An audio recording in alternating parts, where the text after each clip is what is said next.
بسم اللہ الرحمن الرحیم۔ بھائی ایک سوال آیا ہے، عید غدیر کیا ہے؟ تو بھائی عید غدیر کوئی چیز نہیں ہے، مسلمانوں کی صرف دو ہی عیدیں ہیں، ایک عید الفطر اور ایک عید الاضحیٰ، اور باقاعدہ اس کے متعلق اللہ کے رسول صلی اللہ علیہ وسلم کی حدیثیں بھی موجود ہے۔ ایک اور سوال آیا ہے، جماعت کن وجوہات کی وجہ سے چھوڑی جا سکتی ہے؟ بہت سارے لوگوں کی یہ عادت ہوتی ہے کہ وہ کھانا کھانے کی وجہ سے جماعت کی نماز چھوڑ دیتے اور اس کو عادت بنا لیتے۔ تو یہ صرف کھانا کھانے کی وجہ سے جماعت چھوڑنے کی اجازت نہیں ہے،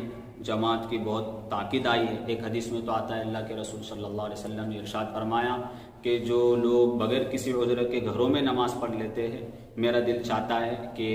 کچھ نوجوانوں کو میں حکم کروں کہ وہ بہت سارا ایندھن، لکڑیاں وغیرہ اکٹھا کرے، اور ایسے لوگ جو بغیر کسی عذر کے گھروں میں نماز پڑھ لیتے ہیں، میرا دل چاہتا ہے کہ ان کے گھروں کو جا کر آگ لگا دو۔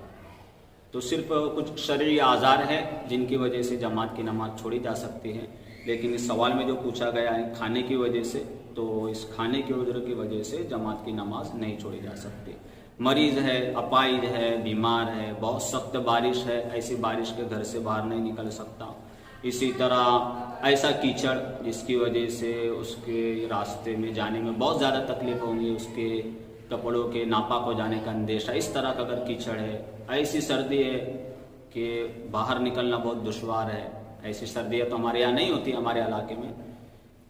اس طرح کے اور بھی کچھ اعذار فقہاء کرام نے لکھے ہیں، اس طرح کا اگر کسی کو عذر ہو تو چھوڑی جا سکتی ہے۔ لیکن سوال میں جو پوچھا گیا کھانے والا،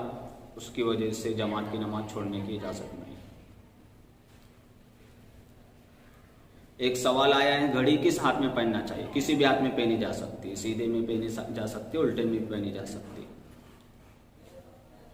ایک اور سوال آیا ہے، مسجد میں جگہ سنبھالنے کے لیے رومال یا اور کوئی چیز رکھنا کیسا ہے؟ تو جواب یہ ہے کہ اس کی دو صورتیں ہو سکتی ہیں۔ ایک تو وہ شخص ہے جو ایک دو گھنٹہ پہلے مسجد میں رومال یا اور کوئی چیز رکھ دیتا ہے اور چلا جاتا ہے، تو ظاہر سی بات ہے ایسے شخصوں کو تو اجازت نہیں دی جائے گی۔ ہاں، ایک شخص ایسا ہے جس نے جو پہلے سے مسجد کے اندر موجود ہے اور پھر وہ وضو کے لیے یا استنجا کے لیے جاتا ہے، وہ رومال رکھ کے یا اس طرح کی کوئی چیز رکھ کر، اور وہ مسجد کے اندر ہی موجود ہے اور 5-10 منٹ کی بات ہے، تو اس کے لیے گنجائش ہے۔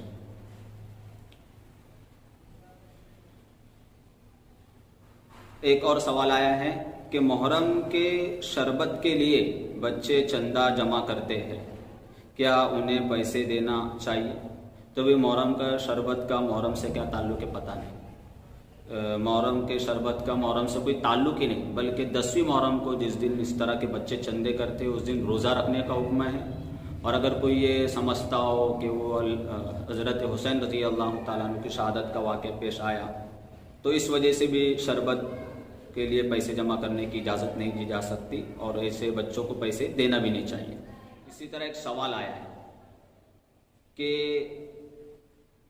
ابھی جو کورونا کی صورتحال ہے، اس کے اندر بعض لوگ اپنا خون عطیہ کرتے ہیں، ڈونیٹ کرتے ہیں، اور ان کے خون کے اندر سے جو وائٹ پلیٹلیٹس ہیں وہ نکالنے کے بعد دوبارہ اس شخص کا خون اسی کے جسم کے اندر داخل کر دیا جاتا ہے، تو اس کا کیا حکم ہے؟ تو یہ صورتحال جائز ہے، کسی شخص کا خون نکال کر اس میں سے وائٹ پلیٹلیٹس الگ کر کے دوبارہ اگر اس کے جسم میں اس کا خون داخل کر دیا جائے تو اس کی اجازت ہے۔